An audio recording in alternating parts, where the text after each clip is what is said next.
ሰላም አለይኩም ወራህመቱላሂ ወበረካቱ። ልጆች እንዴት አደራችሁ? ዛሬ ደግሞ ኢንሻአላህ ስለ ሐሜት አስከፊነት እንመለከታለን። እስከ መጨረሻው በመስማት ኢንሻአላህ ከሐሜት ልንርቅ ይገባን ብዬ አስባለሁ። ወሃብ ኢብኑ ሙነባህ ረሂመሁላሁ ተዓላ ምን ይላሉ? በአላህ ይሁንብኝ ብለው ተራራ የሚያክል ወርቅ ሰደቃ ከምሰጥ ይልቅ ሐሜትን መተው እኔ ዘንድ በጣም የተወደደ ነው ይላሉ። እና ሐሜት በጣም መራቅ ያለብን በዘመናችን እጅግ በጣም የተዘናጋ ነውና በጣም በጣም በጣም በጣም የተዘናጋንበት ነገር ነው። ሐቂቃ ነው የምላችሁ። ልክ ዝም ብላችን ላይ አርፋ እሺ ብለን የምናባረረውትን ያክል እንኳን የሐሜትን ወንጀልን እየራቅን አይደለም፣ አላህ ካዘነለት ውጭ ማለት ነው። ስለዚህ ከሐሜት ልንርቅ ይገባል። መጀመሪያ ከአምላካችን አላህ ሱብሓነሁ ወተዓላ ንግግር እንጀምርና የአላህ መልእክተኛ አለይሂ ሰላቱ ወሰላም ንግግር ምን ያሉ፣ ከሐሜት ምን ያክል መራቅ አለብን፣ የሐሜት ቅጣቱ ምንድነው፣ እንደዚሁ ከሐሜት እንዴት እንራቅ የሚለውን ነገር የምንመለከት ይሆናል። በመጀመሪያ አምላካችን አላህ ሱብሓነሁ ወተዓላ ያ አዩሀለዚነ አመኑ እናንተ ያመናችሁ ሰዎች ሆይ አለ። አላህ ሱብሓነሁ ወተዓላ ይህንን ጥሪ ሲያደርግ ጆሮአችንን ልንሰጥ ይገባል። ወይም ሊያዘን ወይ ሊከለክለን ነው። እጅተኒቡ ከሲረን ሚነ ዞን ከጥርጣሬ ብዙውን ራቁ አለ። ኢነ ባዕድ ዞን ኢስም ከፊል ጥርጣሬ እኮ ወንጀል ነው አለ። ወላ ተጀሰሱ ነውርን አትከታተሉ። ወላ የግተብ ባዕዱኩም ባዕዳ ከፊላችሁን አይማ። አዩሒቡ አሐዱኩም አንዳችሁ ይፈልጋንን ይወዳልን አያእኩለ ለሕመ አኺህ የወንድሙን ስጋ መብላት ይከጅላንና መይተን የሞተ ሆኖ እንግዲህ እንፈልጋለን ስናማ እንደዛ እያደረግን ስለሆነ ማለት ነው። ፈከሪህቱሙህ ጠላችሁታል። አንድ ሰው ወንድሙን ስጋ ቢላ በጣም ነው የሚያንቀጠቅጠዋል። ሐሜትንም እንደዛ ሊያንቀጠቅጠንና ልንጠላው ይገባናል። አምላካችን አለ ወተቁላህ አላህን ፍሩ ኢነላህ ተዋቡር ረሂም። አላህ ሱብሓነሁ ወተዓላ ጸጸትን ተቀባይ አዛኝ ነውና እያለ ይናገራል። ስለዚህ ከሐሜት ልንርቅ እንደሚገባ አምላካችን አለ ተናግሯል። ሐሜት ማለት ምን ማለት ነው? ሐሜት ማለት አሁን ብዙዎቻችን የሌለበትን ነገር መቅጠፍ በዛ ሰውዬ ላይ ይመስላል። ነገር ግን ሐሜት እንደዛ አይደለም። የአላህ መልእክተኛ አለይሂ ሰላቱ ወሰላም ጠየቁ። አቡ ሁረይራ በዘገቡት ሐዲስ አተድሩነ መል ጊባ ወይም ሐሜት ምን እንደሆነ ታውቃላችሁ? ቃሉ ምን አሉ ሰሃቦች? አላህ ወረሱሉሁ አዕለም አላህና መልእክተኛው ያውቃሉ አሉ። ቃለ ዚክሩከ አኻከ ቢማ የክረህ ወንድም በሚጠላው ነገር ማንሳትህ ነው አሉ ማለት ነው። ከዛ ቂለ አፈራአይተ ኢንካነ ፊ አኺ ማ አቁሉ የምለው ነገር ወንድሜ ላይ ቢኖር እንኳ አሉ ሰሃባዎች ማለት ነው። ቃል ያላህ መልእክተኛም አሉ ኢንካነ ፊሂ ማ ተቁሉ ፈቀድ እግተብተሁ ያለበት ነገር ከሆነ በእርግጥም አማሃው የሚባለው እርሱ ነው አሉ።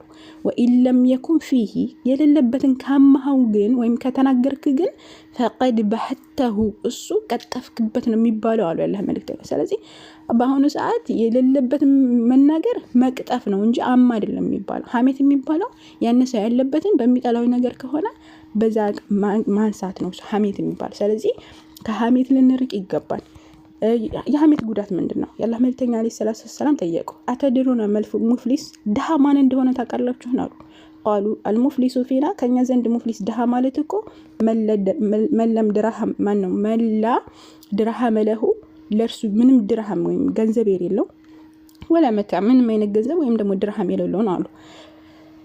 ፈቃለ የአላህ መልእክተኛ መለሱ ኢነል ሙፍሊሰ ድሃ ማለት ግን አሉ መን አታ ይመጣል ወይም ደግሞ መያእቲ ይመጣል የውመል ቂያማ የቂያማ ቀን ቢሶላቲ ወስያም ወዘካቲ በጾም በሶላት ይመጣል። ወያእቲ ይመጣን ደግሞ ቀድ ሸተመ ሀዛ ይህንንም ተሳድቧል። ወቀዘፈ ሀዛ በዚህኛውም ክብሩ ተለማምዶ ወአከለ ማለ ሀዛ የዚህኛውን ገንዘብ በልቷል። ወሰፈከ ደመ ሀዛ የዚህኛውን ደም አፍስሷል። ወضرب ሀዛ የዛኛውን ተማትቷል። ፈያዕጢ ይሰጣል ሀዛ ለዚህኛው ሚን ሐሰነቲሂ ለዚህኛው ከሐሰናው ይሰጣል። ከዛ በኋላ ወሀዛ ሚን ሐሰነቲሂ እንዳለ ይከፋፍልና ሐሰናውን እንዳለ ይጨርሳል። የሁድ ተራራ የሚያክል ጀበል የሚያክል ዘካውን ጾሙን ምኑን እንዳለ ያለውን ይዞ መጥቶ ከዛ በኋላ ለሁሉም ላማ ሰውዬ ይሰጣናል ያላህ መልእክተኛ። ሰጥቶ ከዛ በኋላ ይሄ እንትኑ አጅሩ ወይም ደግሞ ሐሰናው ካለቀበት ሲባል የዛ ያማውን ሰውዬ ሐሰን ወንጀል ካለበት ያን የታማው ሰውዬ የዛ ወንጀል አምጥቶ አምላካችን አላህ ይቆልልበታል ማለት ነው። ከዚህኛው ከሐሜተኛው ሰውዬ ማለት ነው። ከዛ በኋላ ምን ይሆናል መጨረሻ? አላህ Subhanahu ثم طرح في النار ከዛ በኋላ አምላካችን አላህ Subhanahu Ta'ala እሳት ውስጥ ይወረውረዋል። አለቀ። ይሄ መጨረሻችን ይሄ ነው የሚሆነው ሐሜተኛ ከሆነ ማለት ነው። የሐሜት ቅጣት በሌላው አነስ ብን ማሊክ በዘገቡት ሐዲስ ላይ አላህ መልእክተኛ አለይሂ ሰላቱ ሰላም ምናሉ ወደ ሰማይ እንድንወጣ ታዘዝኩኝ። ከዛ በኋላ ከነሐስ የተገጠመላቸው ነሐስ ከዛ በኋላ እንትናቸውን ሱዱራቸውንና ይሄ ፊታቸውንና ልባቸውን በጣም የሚሞናጫጭሩ ሰዎችን አየሁኛል። ያ ጅብሪሉ አንተ ጅብሪል ሆይ ቃል እነማን ናቸው? ሃኡላኢ ያ ጅብሪሉ አንተ ጅብሪል ሆይ እነዚህ እነማን ናቸው አለ። ቃለ ሃኡላኢ እነዚህ እኮ አለዚነ ያእኩሉና የሚበሉ ነበሩ፣ ለሕመናስ የሰዎችን ስጋ የሚበሉ ነበሩ፣ የሚያሙ ነበሩ።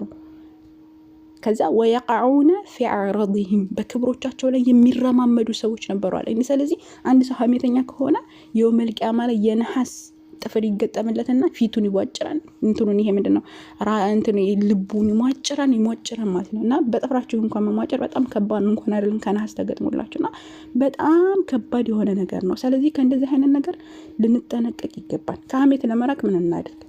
የመጀመሪያው አላህን መፍራት ነው። አምላካችን አላህ ሱብሓነሁ ወተዓላ ምን ይላል? ያ አዩሃ ለዚነ አመኑ እናንተ ያመናችሁ እተቁላህ አላህን ፍሩ ይላል። ስለዚህ የመጀመሪያው አላህን መፍራት ነው።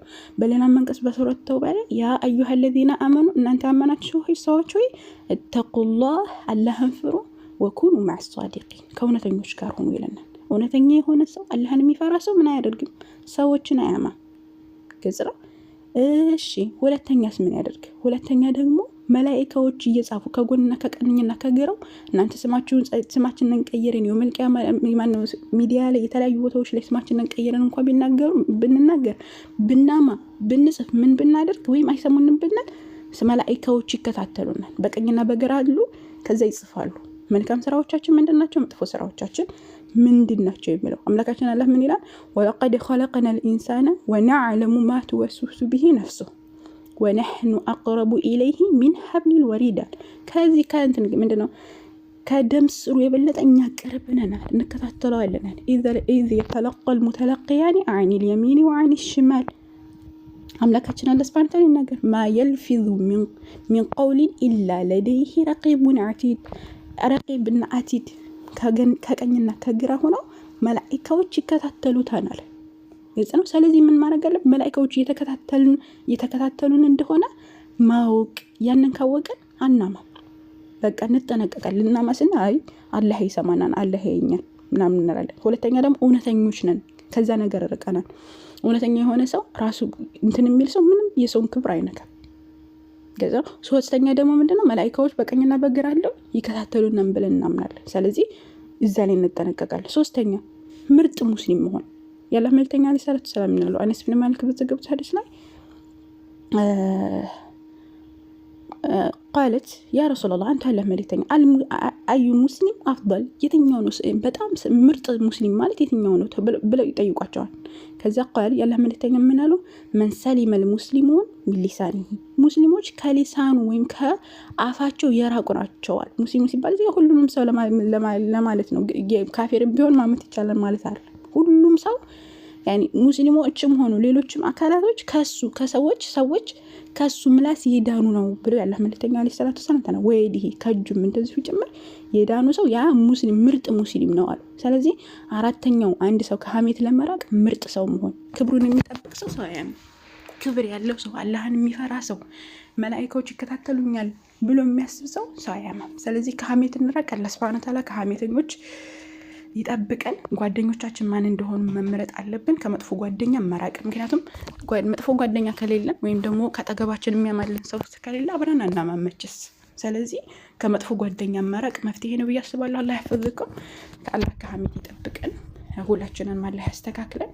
የምንተገብረው የተግባር ሰው ያደርገን። ሰላም